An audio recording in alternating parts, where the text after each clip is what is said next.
고등학교 1학년 딱 보내면 고등학교 1학년 부모님들이 느끼는 스트레스가 있어요. 그러다 보니까 그 스트레스가 우리 학생들에게 또 영향을 줘요. 한국이라는 상황, 그리고 또 학생들도 또 상황적 스트레스를 받아요. 내가 고1이라는 거, 고2라는 거, 고3이라는 거. 그러다 보니까 그 스트레스를 동일한 상황에서 받아서 한국에 있는 입시적인 시스템으로 보내겠다 그러면 별로 큰 갈등은 없어요. 갈등은 없어요. 그 상황이 다 그렇게 하고 있으니까. 또 부모님들께서도 솔루션이 어느 정도는 나와 있잖아요.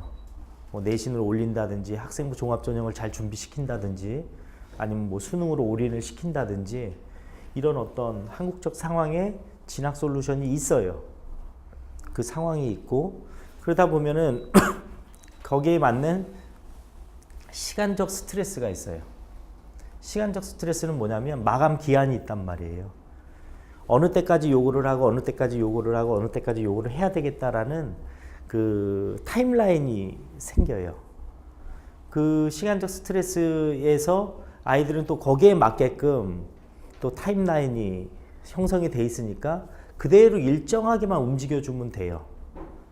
거기에 따라서 우리 아이들은 그 대인적 스트레스를 또 겪어요. 어떤 대인적 스트레스를 겪냐면 학교에 가서 선생님들과의 스트레스가 있고 집에 와서 부모님과의 대인적인 스트레스가 있어요. 근데 대부분의 고등학교 학생들은 부모님과 만날 시간이 거의 없기 때문에 대인적 스트레스는 그렇게 많이 받지는 않아요. 오히려 학교라든지 아니면 학원이라든지 그러니까 저희 부모님들이 거의 컨트롤하지 못하는 그러한 영역에서 대인적 스트레스를 겪는다는 거죠.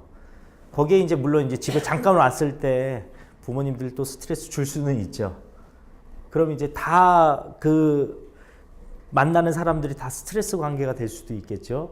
그러면 이런 대인적 스트레스가 어떤 스트레스로 가냐면 예견적 스트레스로 넘어가요. 그 예견적 스트레스는 뭐냐면 예견하는 거예요. 있지도 않은 상황을 미리 당겨서 하는 습관들이 있는 거예요.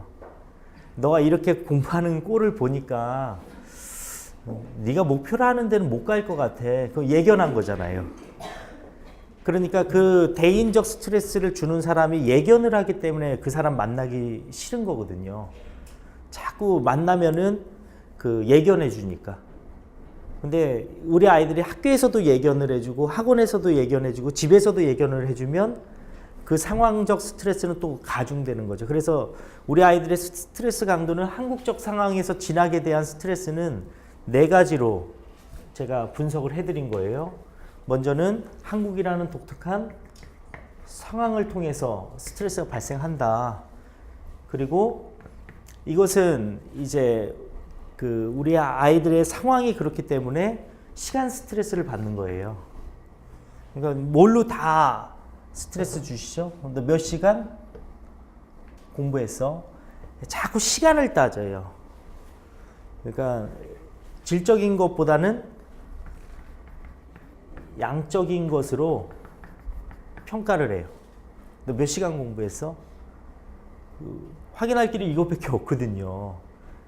근데 아이들은 질적인 걸 말하거든요. 아니, 집중 되게 잘 됐다, 오늘. 나는 많이는 공부는 안 했지만 그래도 오늘 수업 시간에 집중했고 그리고 오늘은 공부 많이 한 부분이다. 그 아이들은 질적인 걸로 이야기를 하죠. 그러나 외부에서 관찰하는 입장에서는 그 진짜 공부가 머릿속에 들어갔는지 안 들어갔는지 알아요, 몰라요? 모르잖아요. 그러니까 적어도 내가 보는 순간만큼은 너 공부 안 했어 라고 이제 평가를 내리는 거예요. 너 와서부터 엄마가 참고 기다리고 있었는데 와서부터 한 번도 너 책 들여다보는 거 못 봤어. 그러니까 걔는 확 열이 받는 거예요. 엄마 앞에 있기 전까지 다 했어 라고 말하는 거예요. 그쵸? 그러니까 시간적인 걸로 스트레스를 주는 분들이 있어요. 우리 아이들. 자꾸 시간을 따져요. 몇 시간 했는지. 그리고 또 학원도 그렇잖아요. 학원도 시간으로 돈을 받잖아요. 그러다 보니까 며칠 공부시켰는지. 그러니까 돈 벌기 참 쉬운 거죠. 왜냐면 며칠만 이렇게 시키면 되잖아요. 질적으로 걔가 받아들이든 못 받아들이든 시키면 되잖아요. 막 퍼주면 되잖아요. 그렇죠? 그러니까 한국적 상황은 진학에 대한 스트레스를 그 상황 자체도 스트레스인데 이제 시간으로 압박하기 시작하면은 여러분들은 이제 우리 학생들 특히 국내 진학에는 도움이 될지 모르지만 유학이라는 그리고 글로벌 스탠다드를 얻게 되는 전략하고는 전혀 다른 쪽으로 가시고 계신 거예요. 그렇게 몰고 가다 보면 다른 인재상이 나와요. 제가 그건 좀 이따 설명드릴게요. 스트레스를 상황적으로 몰고 가다가 이제는 또 뭐예요? 시간적으로 스트레스를 주고 그 다음에 또 그 스트레스가 대인적 스트레스로 간다 그랬잖아요. 가장 공부에 방해되는 건 사람이에요. 특히 말. 그냥 무건수행 하세요. 공부하는 학생들 옆에 제발 좀 말 좀 하지 마세요. 제일 방해돼요. 제일 방해돼요. 그 비전문가들의 조언은요, 큰 결정타를 줘요. 그 분야에 대해서 전문가가 아니잖아요. 우리 조금 아프면은 요즘 병원을 안 가고 네이버에 검색하잖아요. 여기 뭐가 나고 뭐 상태가 잘 안 좋아요. 그러면 뭐를 바로 검색해요? 쫙 떠요. 여러분들이 또 하시는 일 중에 또 유학을 또 하다 보면은 우리 아이 검색이 나쁘다는 건 아니에요. 검색할 거면은 더 전문가의 조언을 들으라는 얘기예요.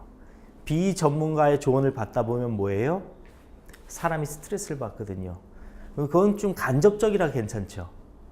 근데 우리 아이들이 어떤 방향으로 갈 때 국내 입시가 됐든 미국에 유학을 가든 대인적으로 제일 스트레스 주는 존재가 누굴까요? 집에서.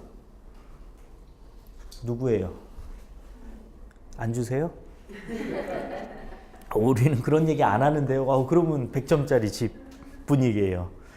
그런 거 골치 아프고 그냥 밥이나 먹어.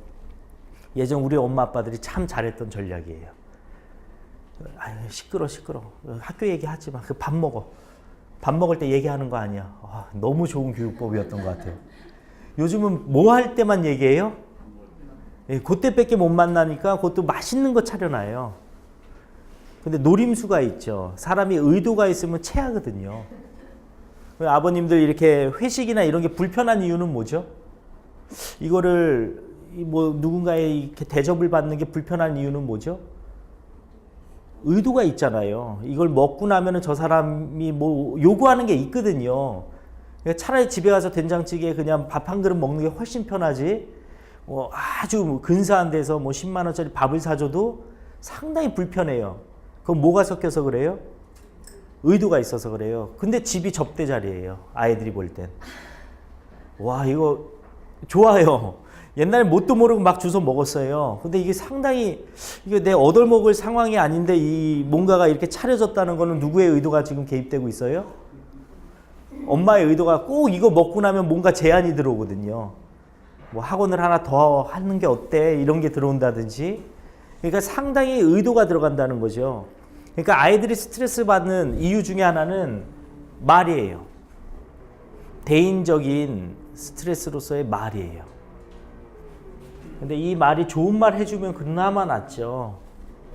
그게 어떤 말로 연결된다고요? 예견되는 스트레스를 줘요. 제일 안 좋은 진학 코칭 방법 중에 하나예요. 현재를 통해서 미래를 내다보는 거. 현재를 통해서 너 미래도 안 될 것 같아. 그럼 뭐죠? 지금까지의 결과는 미래를 점칠 수 있나요, 없나요? 우린 있다고 믿는 거예요. 여태까지 한 행동을 통해서 너가 나아갈 미래가 보인다는 거예요. 이게 거의 무술인들, 역술인들이 하는 행동들이잖아요. 그러니까 너가 지금까지 받아놓은 데이터를 이렇게 보니까, 점수를 보니까 앞으로 네가 어떤 사람으로 갈지 안 봐도 훤하다는 거예요.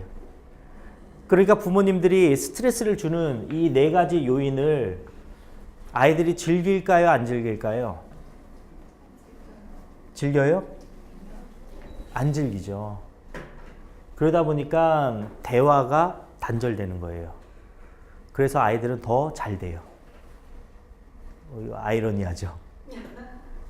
부모랑 대화를 안 하고부터 되게 잘 돼요. 인정하세요? 인정 안 해요? 이상하게 집에서는 좀 분위기 안 좋은데 나가서는 되게 잘하는 거예요. 우리 애들이. 그래서 부모님들이 깜짝깜짝 놀래요. 학교에서 방문해서 상담하다 보면 우리 애는 그런 애가 아니라는 거예요. 무뚝뚝하고 애가 사교성도 없다는 거예요. 그런데 학교에 가면은 선생님 말은 전혀 다른 말을 해요.